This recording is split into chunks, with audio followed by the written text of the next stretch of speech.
in our research to understand what are these sacred moments that young people are defining as sacred, and what are the characteristics of it, there are 3 different dimensions we found. And one of those dimensions that showed up again and again in our qualitative interviews was that sacred moments were relational, meaning that they're marked by profound feelings of interconnectedness.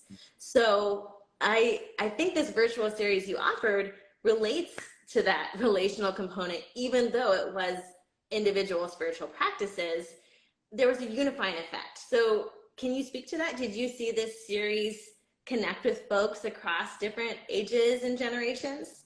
Yeah, and I think it was really interesting that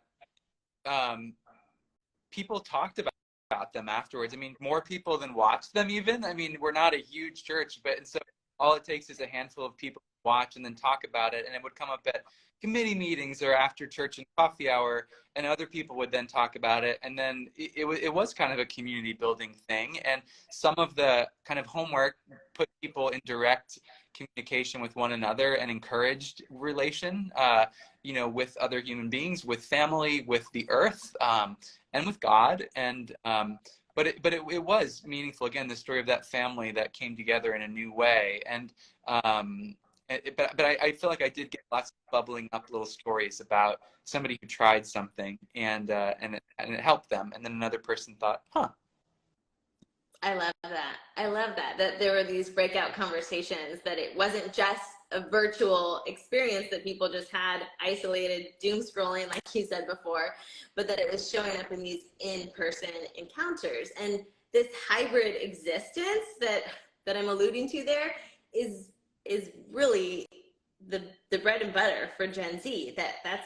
They don't in some ways know anything different than that there's this virtual connection, as well as in-person life, and they're not necessarily 2 separate things. Often they're very interwoven, especially for Gen Z. You and I are both millennials, but I think there's some of this in our life too. Perhaps older generations, where they've seen technology enter so many things, it might be hard for them to understand just how interwoven virtual and in-person is.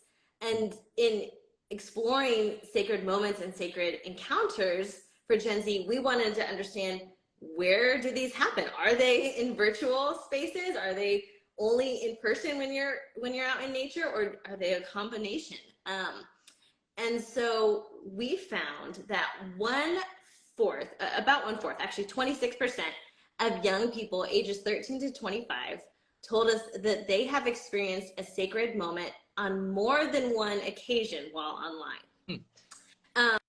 So those sacred moments, that might surprise folks, that it's great to be in nature, and so many Gen Zers tell us that nature is their place, their sacred place in the world for sure. But 1/4 are saying more than one time they've had a sacred moment online.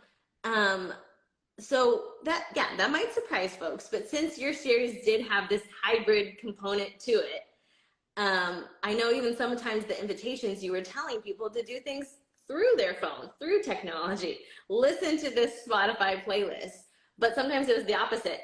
Turn off your phone for a day. Sometimes that people are like, I don't know if I can do that. How do you as a faith leader lean into this hybrid reality for Gen Z and beyond? Because that's how we exist in the world today. So how do you invite your congregants to look for sacred moments in all different spaces? Yeah, I mean, the whole exercise, the experiment is kind of, the premise behind it is,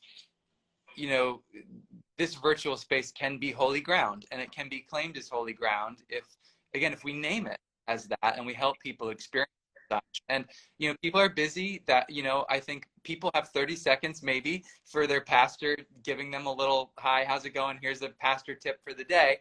I'm not going to get a sermon every day, that's not going to happen, but they can maybe give me 30 seconds. And then so I think it was worth doing, just for the sake of getting some time with people that I wouldn't ordinarily get. And again, just an acknowledgement that we spend our lives on our phone. We just do. And going to badger people about how what that's about. I think, just meet people there and acknowledge it's a public forum. Anyone can look in. So I'm not doing like street corner preacher, like Jesus saves, kind of stuff. It's like, as a Christian, how do I translate my message into language that anybody can overhear, that somebody might want to share with somebody else, that might kind of overflow? How to, again, the expansive view of the sacred as possible. But even while, there was this attitude that the virtual can be a holy ground, I think it would be naive and it would be irresponsible not to say that the virtual as holy ground, as good as it is, it's not necessarily grounding in the same way that the beautiful, good earth beneath our feet is. And that part of what we can do as churches is communities of reflection and conversation where people talk about, what's it like being online right now for you? How long are you, how do you get some time to just think? What's your do not disturb this, kind of setting like? And I think to encourage people to talk about what feels good, what feels not good, how do you know when it's not feeling good, just to be aware of, are you using this to not feel bored and alone? And you actually need to feel those things, because otherwise you're going to miss out on growing through them. We don't want to just, I want to encourage people to use it, celebrate it, but be mindful of it, and be Christian about it.